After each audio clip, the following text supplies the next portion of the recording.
जय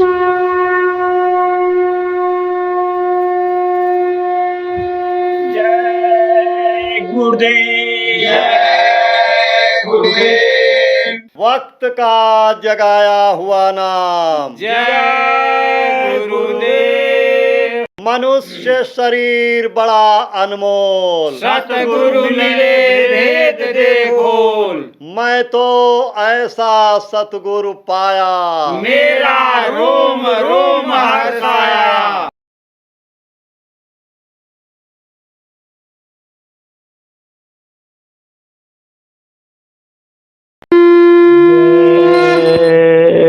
गुरुदेव। मिलता है सच्चा सुख केवल गुरुदेव तुम्हारे चरणों में, भगवान तुम्हारे चरणों में।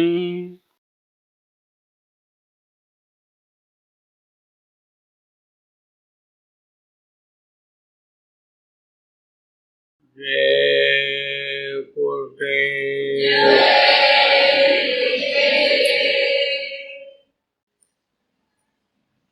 सर्वसमर्थ सर्वत्र स्मरणीय परम पूज्य गुरु जी महाराज,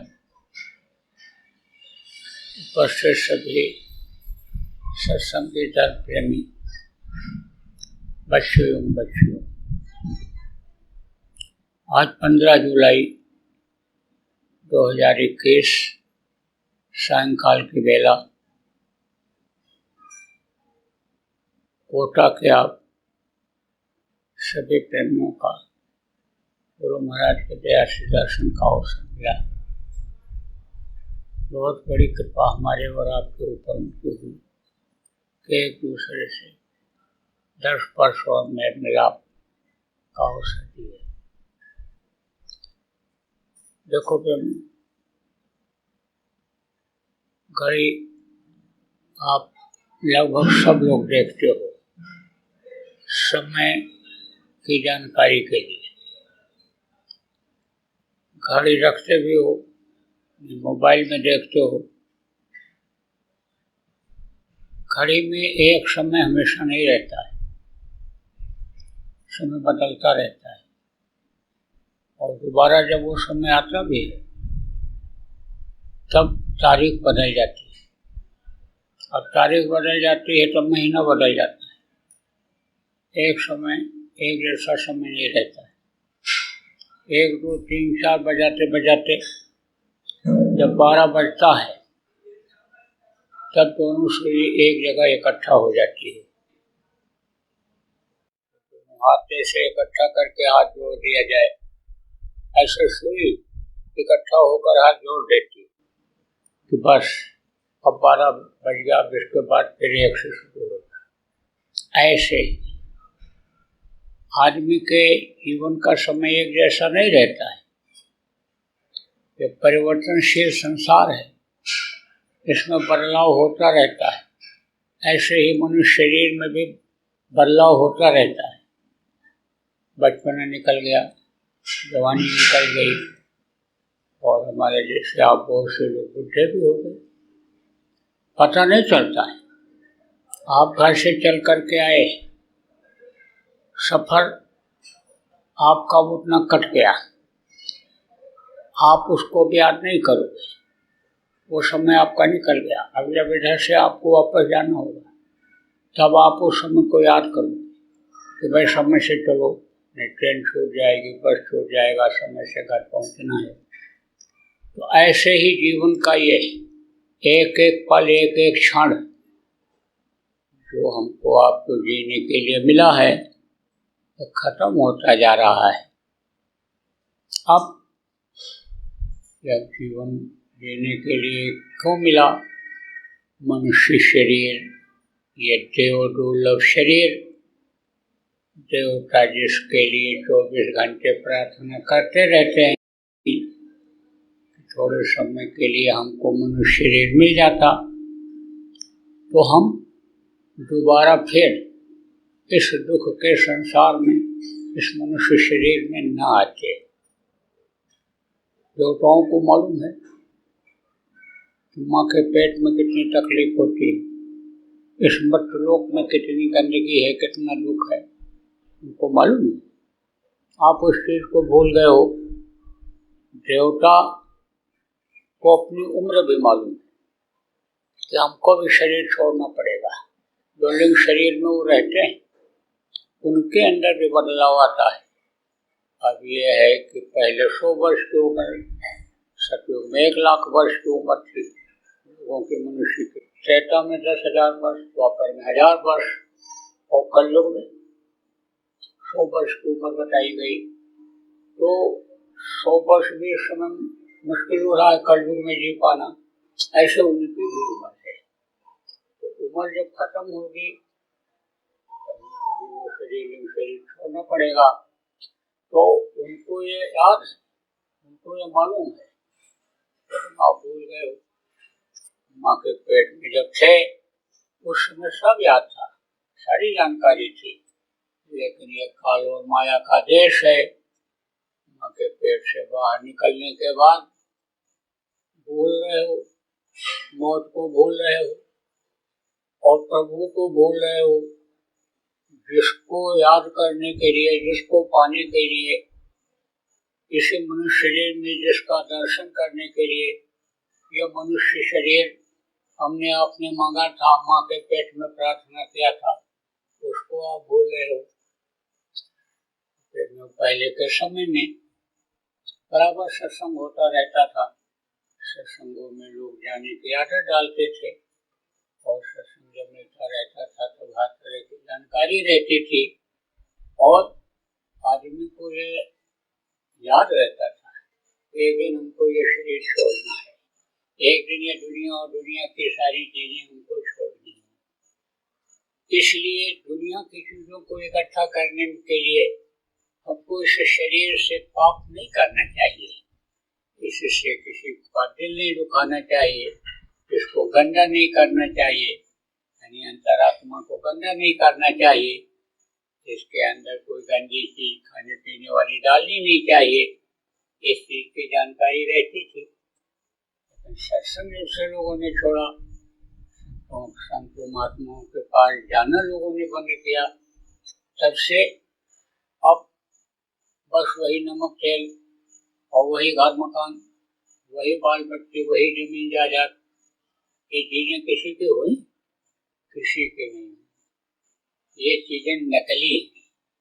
नकली चीज जो होती है वो काम नहीं आती है और असली चीज जो होती है वो काम आ जाता ही है। असला नोट हो, असला सोना चांदी हो, काम आएगा। नकला रुपया पैसा, नकला सोना चांदी काम नहीं आता है। ऐसे ही ये दुनिया की ये चीजें एक तरह से नकली है। असली क्या है? असली चीज क्या है? असली चीज वो है कि जिससे दुनिया की सारी चीजें मिलनी आसान हो जाएं।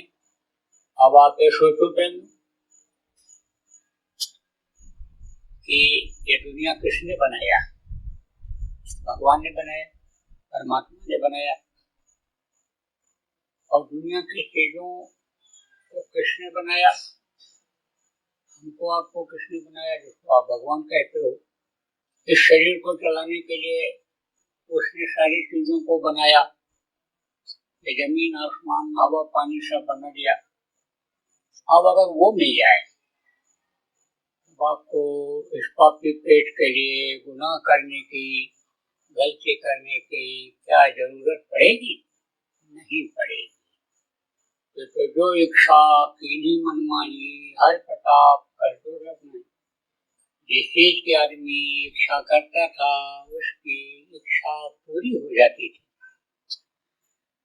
देखो ये विद्यालय है, यहाँ इतिहास भी पढ़ाया जाता होगा, बच्चों को इतिहास पढ़ाया जाता है, हिस्ट्री जिसको कहते हैं।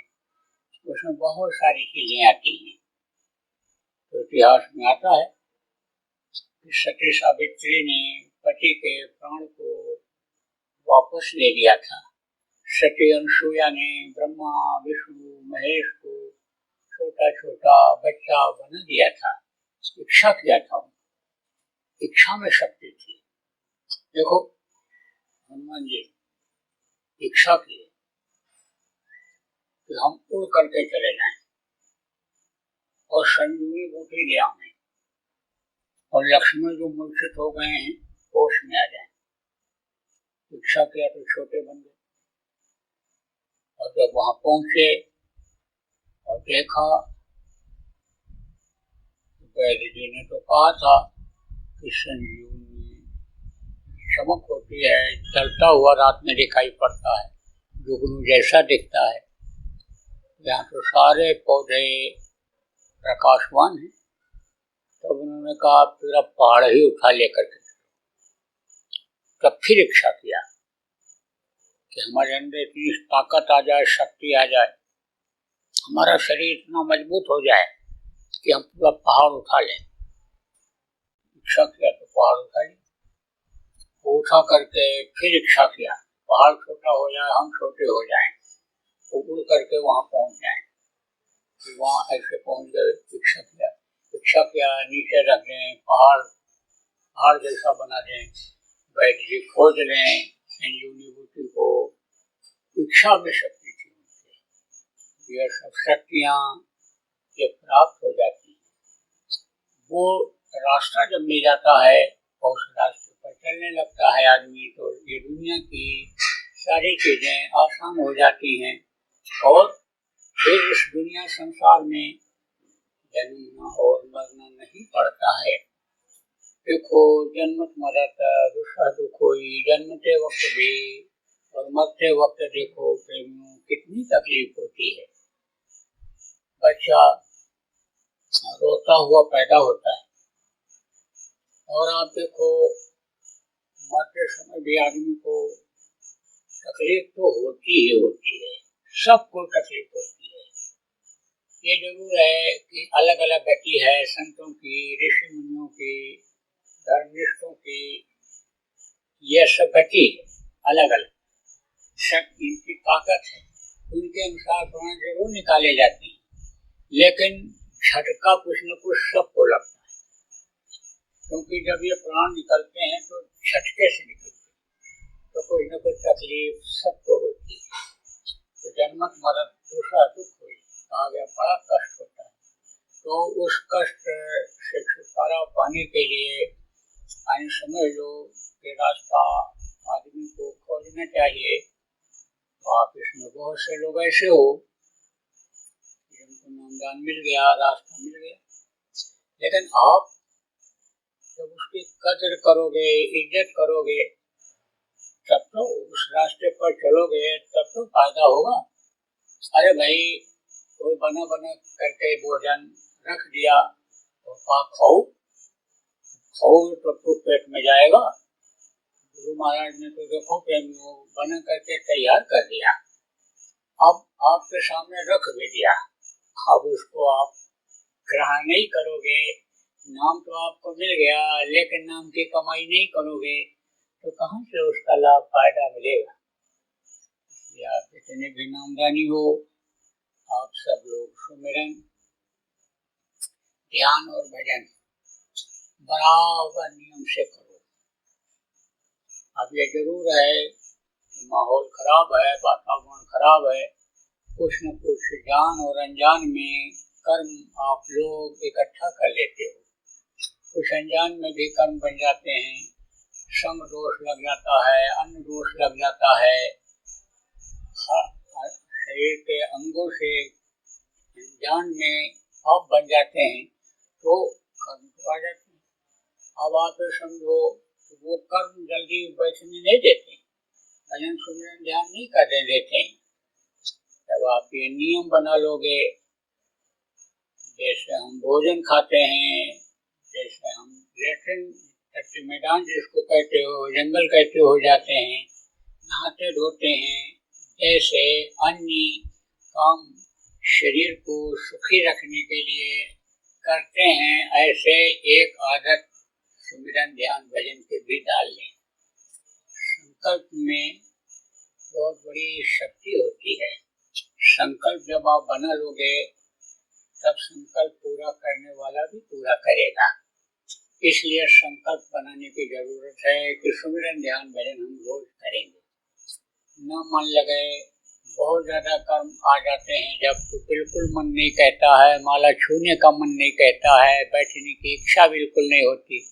ऐसे समय पर जय गुरुदेव नाम जो प्रभु का वर्णात्मक नाम है उसकी ध्वनि बोलना शुरू कर दो। आपको बताया गया जय गुरुदेव जय गुरुदेव जय गुरुदेव जय जय गुरुदेव की ध्वनि आप सब लोग बोलना शुरू कर दो। प्रेमियों के पास उठना बैठना शुरू करो।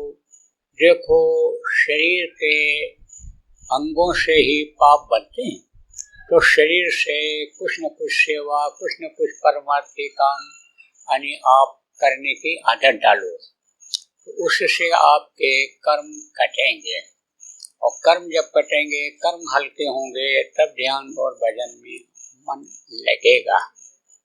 लेकिन प्रेमियों मोटी बात समझो कि दवा बहुत अच्छी हो और वैद्य भी बहुत अच्छा हो, डॉक्टर बहुत अच्छा हो, लेकिन दवा खाया न जाए या दवा खाया भी जाए, परहेज न किया जाए तो दवा फायदा नहीं करती है। इसलिए परहेज कुछ करना पड़ेगा। तो देखो, न तो आपको घर छोड़ना है, न जमीन जायदाद छोड़ना है, न बाल बच्चों को छोड़ना है। आप गृहस्थ आश्रम में ही रहो, जहाँ रहते हो वही रहो। है आपके पास अच्छा खाओ, है आपके पास अच्छा पहनो, अच्छे मकान में रहो, गाड़ी घोड़ा है तो चलो, उस पर कोई मनाही नहीं है। दूसरे का मार कर छीन कर दिल दुखा करके मत अच्छे घर में रहो, रहना, अच्छा खाने की कोशिश मत करना। यानी मेहनत और ईमानदारी की कमाई जो आपकी है उसमें आप जो भी जिस तरह से रहते हो उसी तरह से रहो और अच्छे से भी रहो, उसमें कोई रोक टोक नहीं है। न आपको अपना जाति बदलना है, न धर्म बदलना है। आप जहाँ जिसके जगह पर रहते हो, समाज में रहते हो, वही खाओ। लड़का लड़की का शादी ब्याह जिस जाति में समाज में करते हो उसी में करो। हमारी तरफ से पूरी छूट है, लेकिन मांस मत खाना, मछली मत खाना, अंडा मत खाना और शराब मत पीना। या शराब जैसा नशा जिसमें होता हो तो कोई भी गोली है या कोई जड़ी बूटी का इस्तेमाल गांजा भांग जैसा मत करना। मदहोश हो जाने पर माँ बहन की पहचान खत्म हो जाती है, पाप इस शरीर से हो जाता है तो पापों की सजा भोगनी पड़ती है। इसलिए ऐसे नशे का सेवन मत करना कि जिससे मदहोश हो जाओ, होश में न रहो। और देखो, ये मनुष्य शरीर भगवान के भजन के लिए दिया गया है। इसको मंदिर कहा, जानकार लोगों ने, मुसलमानों ने फकीर हुए उन्होंने मस्जिद कहा, गिरजाघर इसको कहा गया, गुरुद्वारा सिख गुरुओं ने कहा ये गुरुद्वारा। इसी में प्रभु का दर्शन होता है। आज तक जिसको हुआ इसी में हुआ। मरने के बाद न तो भगवान किसी को मिला न मिलेगा, तो इसको पाक साफ रखो, इसको गंदा मत। देखो, आजकल पूजा पाठ भी होता है, यज्ञ तब भी लोग करते हैं, अनुष्ठान भी करते हैं, लेकिन देवता खुश नहीं होते हैं। समय पर जड़ा, समय पर गर्मी, समय पर बरसात जो देते थे नहीं देते हैं। नाराज होकर के आंधी तूफान बाढ़ सूखा अकाल महामारी पैदा कर देते हैं, बीमारियां पैदा कर देते हैं, तो नाराज हो जाते हैं। नाराज क्यों होते हैं? इसीलिए नाराज होते हैं उनके बनाए नियमों को लोग तोड़ देते हैं। आप पूजा पाठ मान लो करते हो, किससे करते हो? शरीर से ही तो करते हो। अरे भाई, पढ़ते हो आँख से देख करके, कोई पाठ करते हो, कोई जाप करते हो, शरीर से करते हो, लेकिन ये शरीर तो आपका गंदा है। कैसे गंदा है?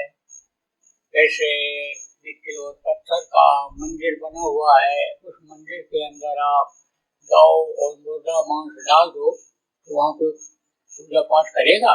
नहीं करेगा, जगह गंदी हो। क्यों नहीं करते हैं? इसीलिए कि यहाँ से पूजा करेंगे, हवन करेंगे तो कबूल नहीं होगा, स्वीकार नहीं होगा। इसी तरह से इस मानव मंदिर को प्रेम गंदा मत करना, इसके अंदर कोई भी मुर्दा मांस मत डालना। देखो मुर्दा किसको कहते हैं? जीवात्मा जिसके अंदर से निकल जाती है उसको मुर्दा कहते हैं। यही जीवात्मा सजा भोगने के लिए पशु पक्षियों में डाल दी जाती है, वो जब निकलती है तब वो भी मुर्दा ही हो जाता है। चाहे बकरा हो, चाहे भैंसा हो, चाहे और जानवर हो, पक्षी हो, वो भी मुर्दा ही हो जाते हैं। तो मुर्दा मत डालना। अभी तक जो आप से गलती बन गई जान में या अनजान में, उसके लिए उस मालिक से माफी मांग लेना। बाकी आपको गृहस्थाश्रम में ही रहना है। गृहस्थाश्रम सबसे बढ़िया आश्रम है। इसमें आप 22 घंटा अपने शरीर के लिए, बच्चों के लिए काम करना, 1 घंटा अपनी आत्मा के लिए समय निकाल लेना। देवी देवता निराकार हैं। अभी विश्वास कर बैठे हो आप कि वो तो दिखाई नहीं पड़ सकते हैं, देखते नहीं हो, इसीलिए आपको विश्वास नहीं होता है। कहा ना देखे बिन न हुए प्रतीति, बिन प्रतीत होई न प्रीति। कहा गया है कि बगैर देखे विश्वास नहीं होता है, और देखने से ही प्रेम होता है, तो उनसे प्रेम नहीं हो पा रहा है। और जब उनको देखोगे, उनसे प्रेम हो जाएगा, तो प्रेम में कोई किसके लिए क्या नहीं करता है। तो उन्हीं की बनाई हुई तो सारी खिलकत है, सारी चीजें हैं। फिर आप सोचो कि जिसके लिए दिन रात दौड़ते रहते हो, वो चीज आपके लिए दुर्लभ रह जाएगी, आसान हो जाएगी, तो आपका दोनों काम बन जाएगा। इस शरीर के चलाने के लिए जिन चीजों की जरूरत है वो भी पूरी हो जाएगी, और आत्मा का भी कल्याण हो जाएगा। नरकों में इसको यातना भुगतने के लिए, मारे जाने के लिए, काटे जाने के लिए, सड़ाए गलाए जाने के लिए नहीं जाना पड़ेगा।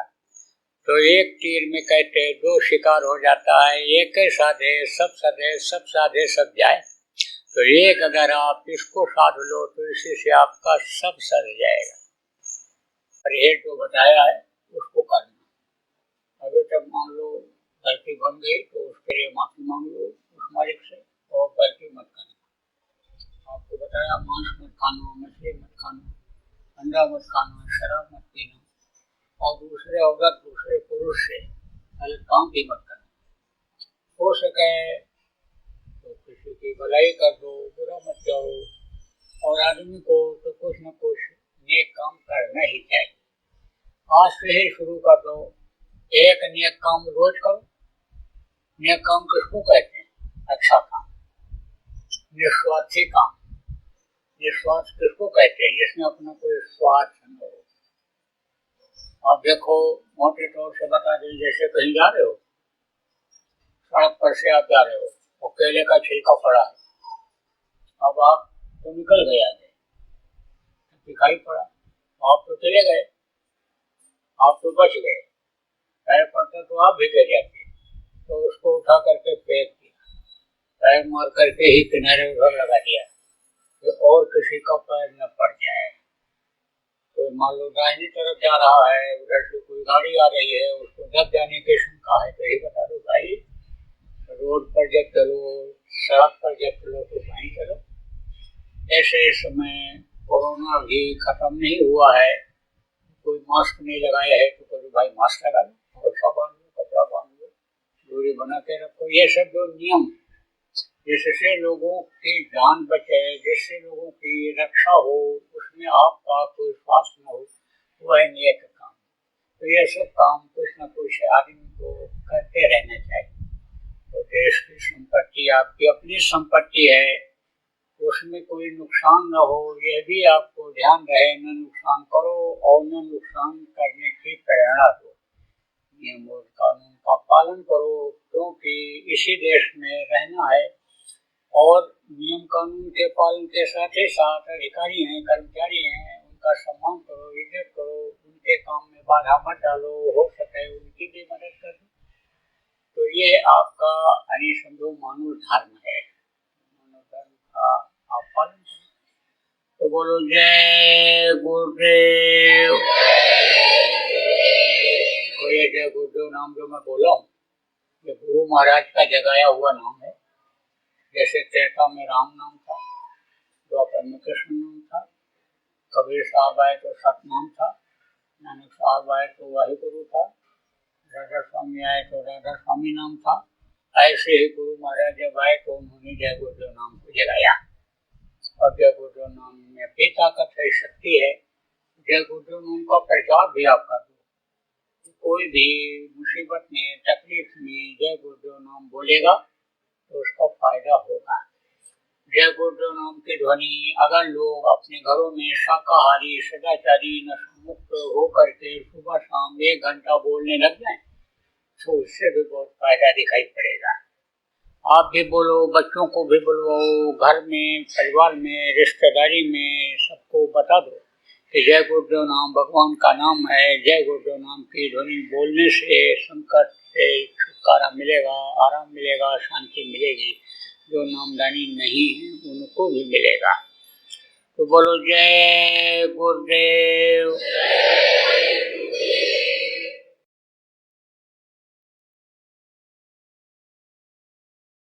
करना प्रचार सब शाकाहारी बनाओ, लोगों सदाचारी, नशा मुक्त करो, नहीं तो ये प्रकृति के नियम के खिलाफ काम करते रहेंगे। कुदरत के खिलाफ काम करेंगे तो कुदरत सजा दे देगी। ये जल, पृथ्वी, अग्नि, वायु, आकाश, ये जो 5 देवता हैं, ये जो इस शरीर को चलाने का काम करते हैं, अन्य समझ लो कि ये नाराज हो रहे हैं। आप समझ लो एक साथ 2 देवता सजा देने के लिए तैयार हैं कि जैसे आग भी लग गई और हवा भी तेज चल गया तो कहाँ तक आग जाएगी, कितना नुकसान करेगी, कुछ नहीं कहा जा सकता। बारिश भी तेज होने लगी और हवा भी तेज चल गई तो कितना नुकसान करेगी, सोचो। जमीन पर बहुत खून गिर रहा है, बड़ी हिंसा हत्या हो रही है, तो धरती माँ का आंचल गंदा हो रहा है। समुद्र देवता तो कह रहे हम सफाई करेंगे, अब अगर लहर उन्होंने फेंक दिया और हवा ने तूल दे दिया तो कहाँ तक तूफान जाएगा, कुछ नहीं कहा जा सकता।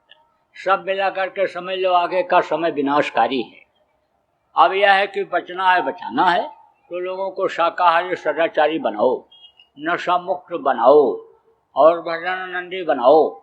सत्संगियों, अपने परिवार वालों को, बच्चों को भी भजनानंदी बनाओ, भजन करवाओ, प्रचार प्रसार में लगा करके उनके कर्मों को काटो। और नहीं तो कर्मों की सजा से कोई बच नहीं सकता है। कर्मों की सजा जब मिलने लगेगी तो आपका भी मन खराब हो जाएगा कि गुरु ने हमारी मदद नहीं किया, देखो हमारे बच्चे को तकलीफ हो गई, हमारी औरत को हो गई, बहू को हो गई, भाई को हो गया, तब आप ये बात सोचने लग जाओगे।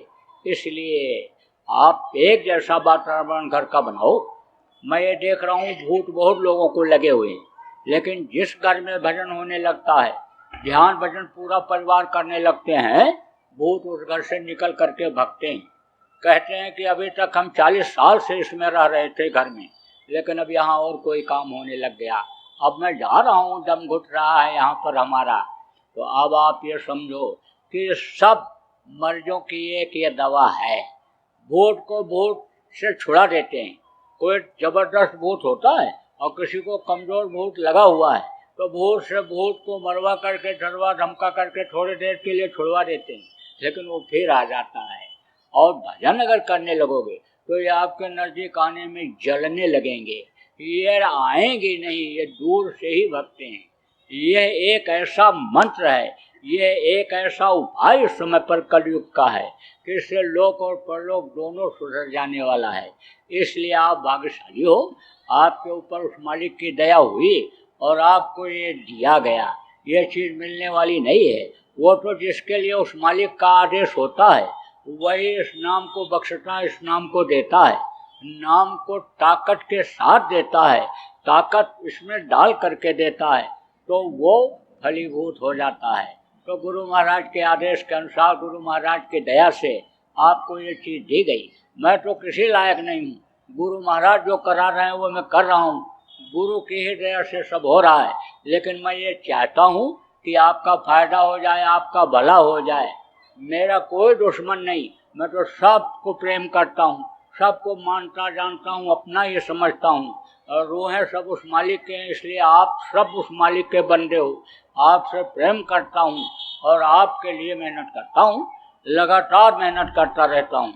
आप ये समझिए देश विदेश में आने जाता हूँ, जीवों के लिए ही जाता हूँ। तो अब आप ये समझो कि आपको ये चीज़ मिल गई, अब आप लोग इसको करिएगा।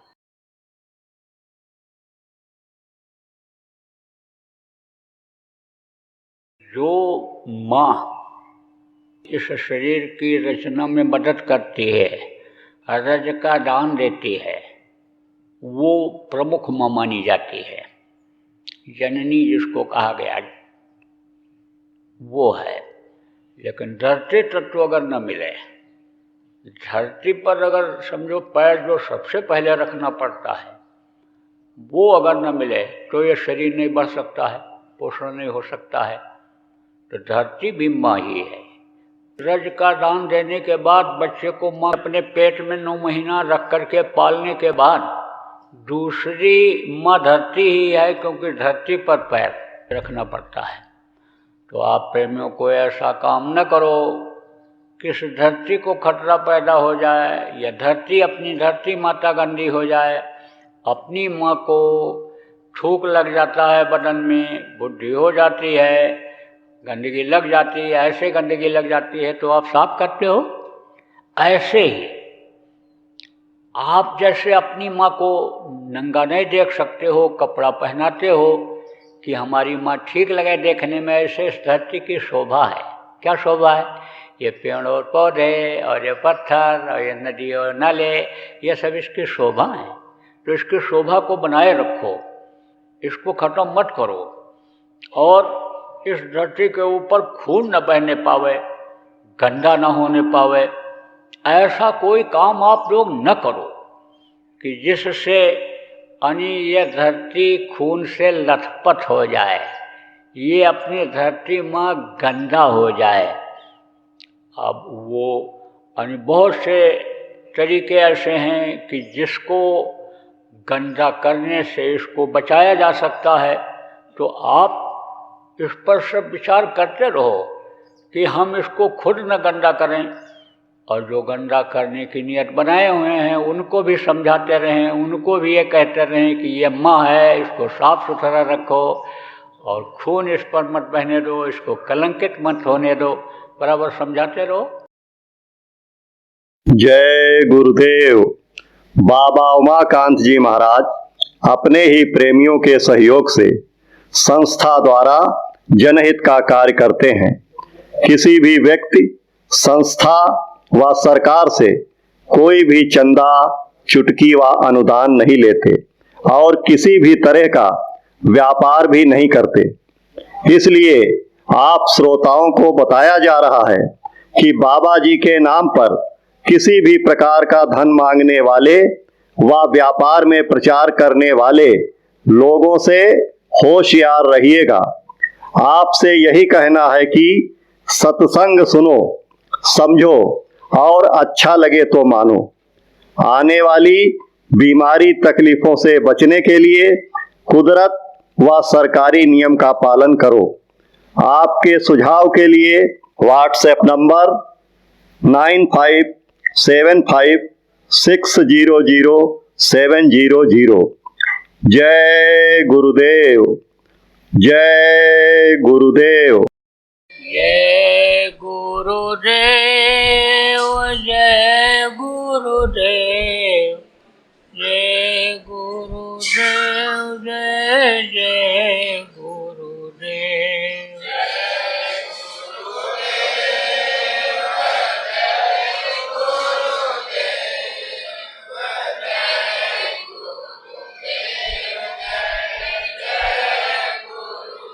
जय गुरुदेव।